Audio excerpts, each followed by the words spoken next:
Praise the Lord. கர்த்தரும் இரட்சகருமாகிய இயேசு கிறிஸ்துவின் இனிதான நாமத்திலே வாழ்த்துகிறேன். கர்த்தர் உங்களை ஆசீர்வதிப்பாராக. இந்த இனிய நாளை காண செய்த தேவாதி தேவனுக்கு ஸ்தோத்திரம் உண்டாவதாக. யாக்கோபு எழுதின நிருபம் 1வது அதிகாரம் 12வது வசனம். சோதனை சகிக்கிற மனுஷன் பாக்கியவான், அவன் உத்தமன் என்று விளங்கின பின்பு கர்த்தர் தம்மிடத்தில் அன்பு கூறுகிறவர்களுக்கு வாக்குத்தத்தம் பண்ணின ஜீவகிரீடத்தை பெறுவான். நாம் வேதத்திலே பார்க்கும் பொழுது யோசேப்புக்கு கர்த்தர் ஒரு சொப்பனத்தை கொடுக்கிறார். அந்த சொப்பனத்தின் நிமித்தமாக சகோதரர்கள் யோசேப்பை பகைக்கிறார்கள். தொடர்ந்து யோசேப்பினுடைய வாழ்க்கையிலே பல சோதனைகள் உண்டாகிறது. எல்லா சோதனையிலையும் அவர் அந்த சோதனைகளை சகித்து கொண்டு கடந்து போகிறதை நாம் பார்க்க முடிகிறது. அப்படி சகித்து கொண்டு கடந்து போனது நிமித்தமாக ஏற்ற காலம் வந்த பொழுது கர்த்தர் யோசேப்பை ஆசீர்வதித்து உயர்த்தி வைக்கிறதை நாம் பார்க்க முடிகிறது. அந்த வாக்கு தத்தம் யோசேப்பினுடைய வாழ்க்கையிலே நிறைவேறுகிறதை நாம் பார்க்க முடிகிறது.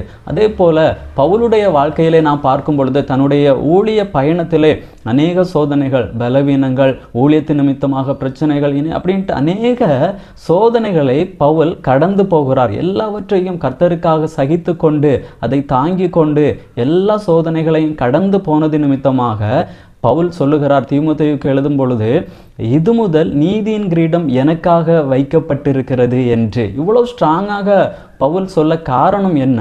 தன்னுடைய வாழ்க்கையிலே வந்த எல்லா சோதனைகளையும் சகித்து கொண்டு கர்த்தருக்கு உண்மையாக ஊழியத்தை என்ன செய்திருக்கிறார். அதனால தான் அவ்வளவு ஸ்ட்ராங்காக பவுல் சொல்லுகிறதை நாம் பார்க்க முடிகிறது. அதே போல பொன்னும் வெள்ளியும் அக்னியிலே போடும் பொழுது அந்த சோதனையை, அந்த அக்னியை தாங்காமல் இருந்தால் அது அவ்வளவு வேல்யூ உள்ளதாக மாறாது. அதே போல தான் நம்முடைய வாழ்க்கையிலே வரக்கூடிய அந்த சோதனைகளை நாம் தாங்கும் பொழுது, அதை சகித்து கொள்ளும் பொழுது பொன்னை போல ஒரு நல்ல வேல்யூ உள்ள ஒரு நபராக கர்த்தர் நம்ம என்ன செய்வார்? மாற்றுவார். நம்முடைய வாழ்விலே வரக்கூடிய எல்லா சோதனைகளையும் சகித்து கொண்டு நாம் நடக்கும் பொழுது கர்த்தர் நமக்கு வாக்குத்தத்தம் பண்ணின அந்த ஜீவ கிரீடத்தை நமக்கு தருவார். ஜெபிக்கலாமா? நல்ல தகப்பனே, எங்களோடு பேசின நல்ல வார்த்தைக்காக உமக்கு ஸ்தோத்திரம்.